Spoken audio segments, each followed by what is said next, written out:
Je vais maintenant vous peindre l'économie actuellement et ce que nous comptons faire. Aujourd'hui, je sais que quand je passe partout, et ça m'étonne, avant moi, on n'a jamais attaqué un ministre de l'économie à ce point, ou aimé. Partout je passe, ah bon, dollar, il faut y quitter. Je vais en Inde, on me parle, dollar, il faut y quitter. Que je parte à Massina, papa, dollar, il faut y quitter. Ah, le coloyer est quitter. C'est bien, c'est déjà un facteur important sur lequel nous devons miser pour qu'effectivement le dollar est quitté. Mais ce dollar, comment il a évolué? Puisque j'ai comme l'impression que les gens pensent que ce dollar vient de connaître sa première chute sous le mandat du président Félix Antoine Tshisekedi Tshilombo. Non. Je vais vous épargner une longue excursion dans le passé. Prenons le gouvernement 1+4 de 2002 à 2006. Le pouvoir arrêtant. Le pouvoir, c'est-à-dire nous du gouvernement cohabitant avec ceux qui étaient issus de la rébellion et de l'opposition politique, tout le monde avait peur de détourner l'argent de l'État. Tout le monde avait peur d'exercer des influences négatives sur les chefs d'entreprise ou les opérateurs économiques vous demander des faveurs quelconques parce que ça va se savoir, ça va me compromettre et je risque de perdre les prochaines élections. C'est la seule période où vous pouvez consulter vos téléphones où le taux d'échange a glissé de 31%. En 3 ans, 4 ans plus qu'on avait augmenté l'année électorale. Mais quand vous prenez maintenant le premier mandat de 2006 à 2011, le taux de glissement est de 80%. De 2011, puisque ce mandat-là a été prolongé jusqu'en 2018, le taux de glissement a été de 81%. Maintenant, nous prenons le premier mandat du président Félix Tshisekedi qui va se terminer dans quelques mois. Le taux de glissement est de 47%. Alors, on donne l'impression que pendant cette période où nous sommes à l'économie, et mon ami qui était aux finances le matin, il y a eu plus de dérapage qu'avant. Et j'entends même les gens en parler sur les ondes. L'économie, au fait, et toutes les théories économiques qui n'ont pas comme finalité l'amélioration des conditions de vie des populations ne servent à rien. Congo est à sa direction. Merci aux panélistes ici à mes côtés, avec lesquels nous allons certainement débattre sur cette question, puisque c'est du choc des idées que jaillit la lumière. Il ne s'agit pas d'un vigilant pour savoir si l'État a raison ou il a tort. Nous devons bien analyser la situation pour trouver des remèdes idoines. Alors, ce que nous devons dire, avant de parler de ce que l'État doit faire, c'est que la crise de l'économie congolaise plonge ses racines dans le passé lointain. Déjà à l'époque léopoldienne, on produisait parce que si vous ne remplissez pas vos assignations, on vous coupait les mains. 80 ans de colonisation, on produisait et c'était toujours l'agriculture parce que si vous n'arrivez pas à produire l'EVA, la quantité attendue de caoutchouc, ou du coton, ou du riz, ou des haricots, ou de n'importe quel autre denrée, on vous fout en prison et en même temps l'organisation administrative était telle que une grande partie de la population était contrainte de rester dans les milieux ruraux. C'est un modèle économique qui avait son propre modèle d'accumulation de croissance. L'indépendance intervint en 1960. Nous avions 25 universitaires, parmi lesquels 19 philosophes, et nous avons fauté. Parce que nous avons dit à la population congolaise qu'avec l'indépendance, désormais c'est 3 repas par jour, tout le monde va voir la lumière, tout le monde va circuler dans Bukavu, dans Bujimaï, dans Kananga, Kinshasa, et tout le monde va devenir citadin et on va oublier le village. Et donc c'est un phénomène que a été masqué par les réserves très importantes de notre économie qui était située au même niveau que l'économie canadienne, ça peut vous étonner, légèrement au-dessus de celle de l'Afrique du Sud et celle de la Corée du Sud. Allez sur Google, vous pouvez vérifier, c'est certifié. Pourquoi finalement aujourd'hui nous retrouvons en train de disputer la dernière place avec des pays comme le Sud-Soudan, comme la Somalie? C'est un paradoxe pour un pays avec autant de richesses, parce que tout simplement, en 1960, nous avons eu l'indépendance politique. On n'a pas milité pour l'indépendance économique. On n'a pas lutté pour faire l'union des intelligences congolaises et réfléchir ensemble si c'est ce que nous voulons faire de notre pays. Et nos querelles actuelles, ils sont pour beaucoup parce que ces mêmes querelles ont été aussi les résultats constatés après l'indépendance. Chacun voulait être président de la République, député, ministre, ainsi de suite. Les partis politiques, on en a créé de plusieurs sortes. Et il y a eu les premières élections, Lumumba est Premier ministre, mais n'a pas la majorité. Il fallait coaliser avec Bolikango et les autres. Et puis finalement, c'était de courte durée. Et de crise en crise, la politique entraînant l'économie, nous avons connu le déclin, mais qui était toujours masqué par la prospérité apparente de notre pays, avec des réserves que nous avions. En 1967, une bonne expérience, à mon avis, créer les Zaïre monnaie, Zaïre 2 $.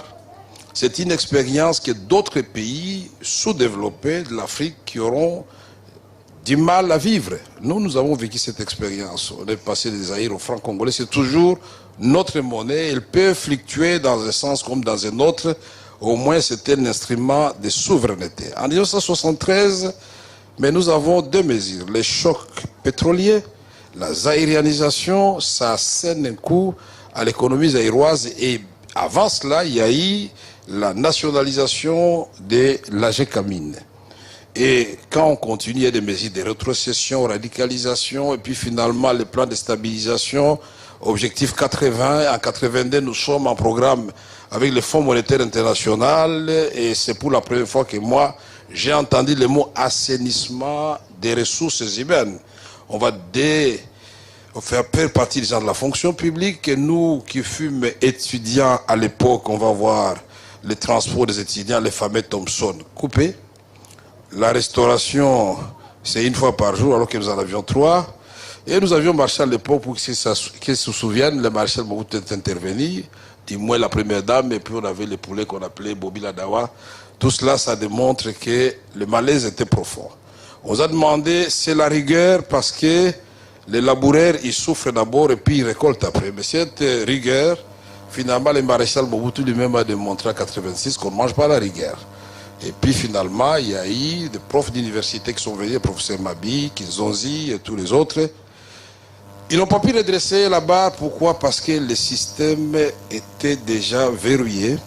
Il y avait des maux structurels qu'il fallait d'abord extirper pour espérer faire quoi que ce soit. Et puis, bon, perestroïka, et j'en passe. Je vais maintenant vous peindre l'économie actuellement et ce que nous comptons faire.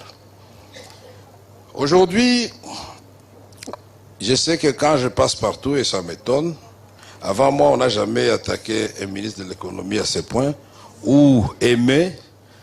Partout je passe, ah bon, dollar, il faut y quitter. Je vais en Inde, on me parle, dollar, il faut y quitter.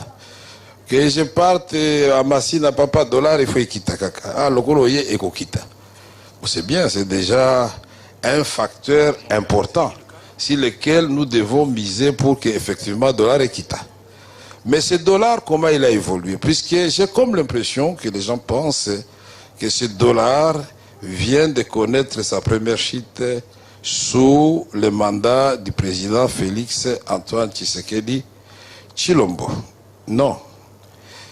Je vais vous épargner une longue excursion dans le passé. Prenons le gouvernement 1+4. De 2002 à 2006, les pouvoirs arrêtant. Les pouvoirs, c'est-à-dire nous du gouvernement cohabitant avec ceux qui étaient ici de la rébellion et de l'opposition politique, Tout le monde avait peur de détourner l'argent de l'État.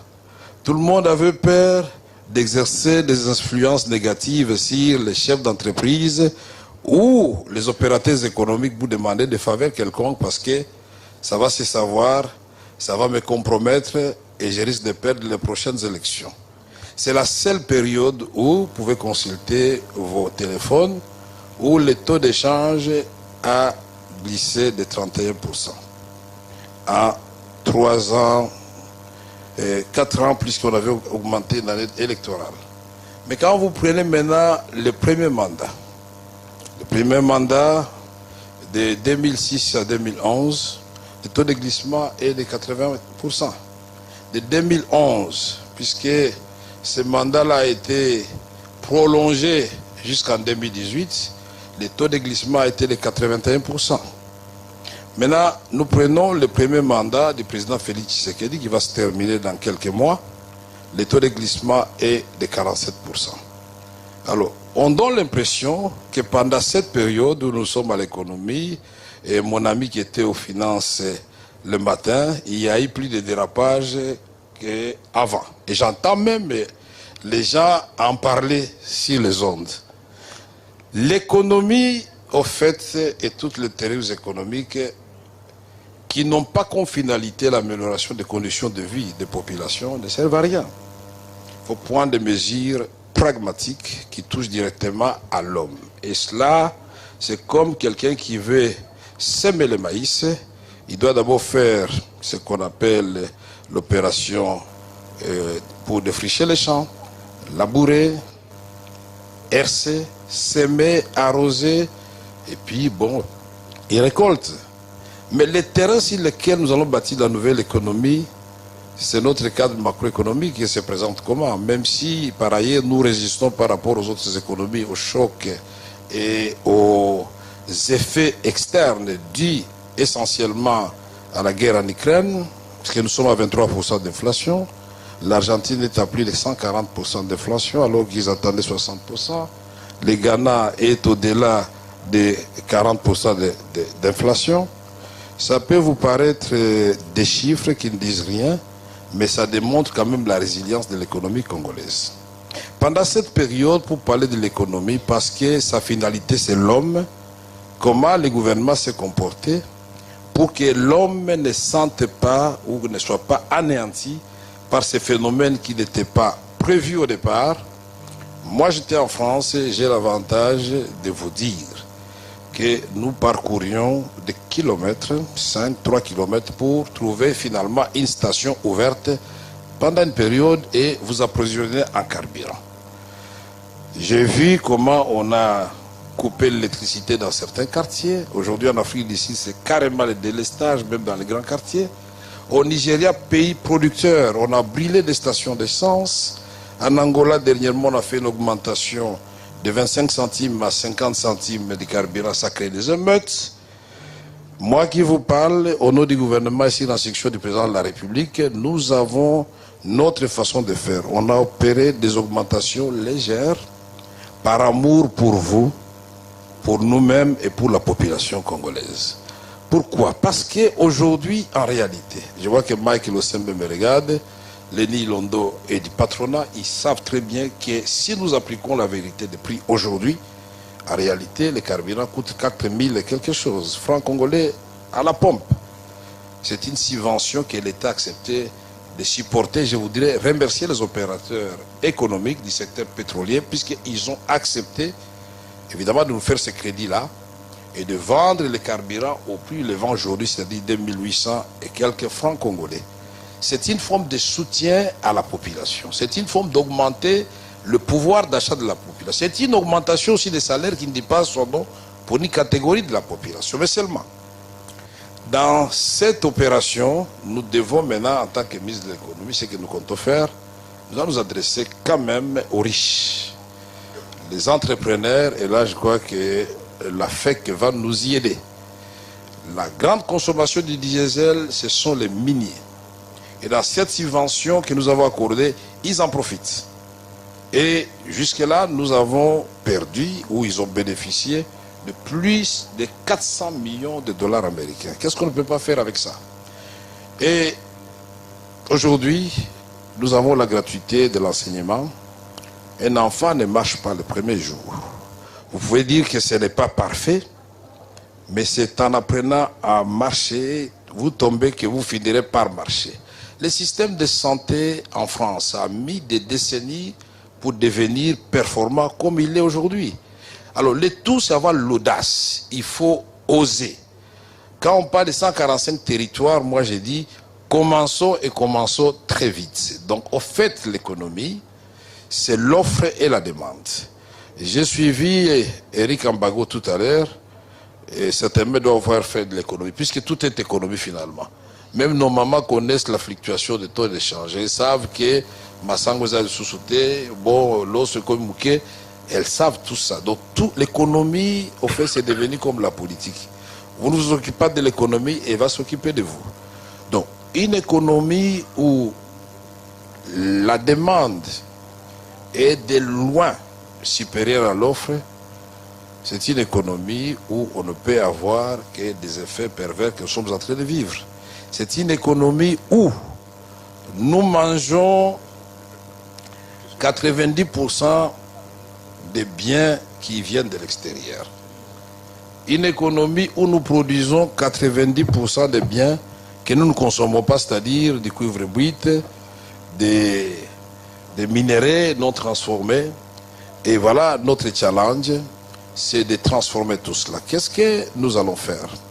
Ce que nous allons faire, et les mesures existent, le président de la République, au cours de la dernière réunion du Conseil des ministres, ces mesures qui avaient été prises au niveau de l'ECOFIN, que j'ai le bonheur de présider, qui regroupe plus de 12 ministères, y compris le ministère des Finances, du Plan, des petites et moyennes entreprises. Plusieurs ministères sont là, dans l'industrie, commerce extérieur et consorts. Nous avons pris des décisions, puisque le rôle des responsables étatiques, c'est de décider. Il faut décider. Prenez la décision et ne marche pas, vous corrigez. Et vous finirez par avancer. Voilà pourquoi quand nous avons vécu la crise de pénurie de maïs dans l'espace du Grand Katanga, l'espace du Grand Kasaï, nous n'avons pas hésité un seul instant de dire il n'y a pas de miracle à faire. Où nous produisons tout de suite et nous sommes des magiciens et le maïs pousse le même jour, nous le récoltons le même jour et on donne aux Katangais, on donne aux Kasaïens. Ou nous disons, en même temps que nous produisons, puisque le cycle est connu, jusqu'à 4 mois, 5 mois, le maïs sera dans les assiettes des Congolaises et Congolais, du Kasaï et du Grand Katanga. Mais en même temps, nous devons imaginer, voilà, la taxe zéro. Puisque dans l'espace avec, mesdames et messieurs, je vous dis, nous sommes le pays le plus lourd en termes d'affaires. Je n'ai pas voulu parler du climat des affaires délétères. Quand nous avons regardé toute la panoplie des taxes, des péages, et ça s'accommode à la tracasserie. Nous avons décidé, nous avons eu le soutien du président de la République, du Premier ministre, de supprimer momentanément toutes ces taxes. Donc zéro. Alors, Congolaises et Congolais, puisque nous devons recréer notre classe moyenne, vous avez l'opportunité d'abord d'importer le maïs pour le marché du Katanga et du Grand Kasaï, mais en même temps, puisque moi je suis contre les importations des produits qu'on peut avoir sur place, ces taxes zéro concernent aussi l'importation des tracteurs, des intrants agricoles, des fertilisants, tout ce qu'il faut pour produire. Donc nous disons, nous allons avancer en reculant en termes d'importation, mais en augmentant en termes de production. Mais cette production ne peut être efficiente que si nous ouvrons les routes des dessertes agricoles. Cette production ne peut être réalisable que si nous mettons de l'ordre au niveau du secteur de l'énergie. Laissons les grands Inga tranquilles. Mais nous avons pris des 20 sites où on peut construire des grands barrages. Nous avons plus de 76 000 villages qui peuvent se suffire en électricité à micro-barrages. Nous avons le solaire. Et donc l'énergie joue un rôle parce que dans la chaîne de valeur, il faut arriver à transformer ce que l'agriculture va produire et on va rétablir cette fameuse relation de l'agriculture et l'industrie, c'est-à-dire nous produisons des facteurs que l'industrie va transformer et les produits manufacturés nous reviennent au village. Comment faire en sorte que Kinshasa ne soit pas la seule ville d'espoir où chaque Congolais croit que c'est là qu'il va trouver le bonheur? Nous disons, il faut recréer les conditions de vie dans les villages. Et avec l'agriculture, les 145 territoires, les gens auront du travail dans les villages. Il y aura certainement amélioration. Et voilà pourquoi nous disons, le secteur de l'éducation nous intéresse, parce qu'après avoir nourri le ventre, Christian, je vous vois venir, vous m'avez posé la question, vous ne m'arrêtez pas, vous n'avez qu'à arracher les minutes la prochaine fois, ou quand j'ai fini, vous me demandez de partir, parce que je vous embête. Alors vous me laissez terminer. Alors j'ai dit, après avoir nourri le ventre, il faut penser au cerveau. Puisque d'abord, avant le cerveau, il faut penser à la santé. Vous pouvez manger, mais si vous n'avez pas de centre de santé, vous n'avez pas des hôpitaux, vous n'avez pas de médecins, vous ne valorisez pas le travail des médecins, de l'infirmier, mais ça ne sert à rien. Il faut soigner les gens. Le système sanitaire, voilà pourquoi la couverture universelle, prônée par le président de la République, va commencer avec les femmes, avec la maternité. Nous allons passer à la pédiatrie et ça va continuer. Nous allons oser, n'en déplaise à ceux qui vont dire qu'ils sont en train de rêver. Je préfère rêver et le rêve deviendra réalité. Après avoir nourri, soigné, mais il faut nourrir le cerveau. L'éducation, c'est un secteur sensible. Nos écoles, est-ce que le programme sont encore adaptés? Est-ce que les infrastructures aujourd'hui suffisent pour nos enfants, nos étudiants? Et tout cela dans un programme, parce que le ministère de l'économie a l'avantage d'être un ministère transversal. Tout est économie.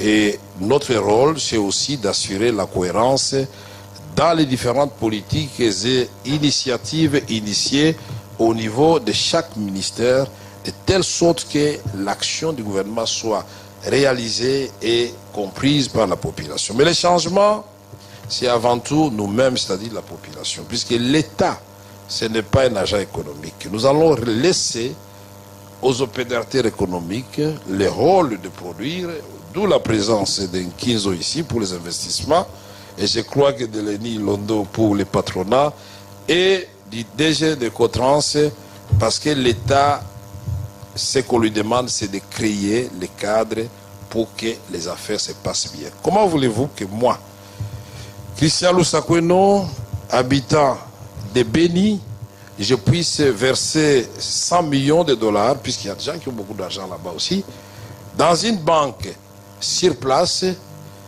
et quand je vais retirer, on me dit que vous ne pouvez retirer que 10 000 dollars, alors que de l'autre côté, non seulement on vous donne un taux qui rémunère votre argent plus que chez nous, on vous donne la possibilité d'accéder à votre argent et accéder au crédit, puisque nous parlons de crédit, à des conditions meilleures. Donc nous n'avons aucune banque congolaise, c'est incroyable.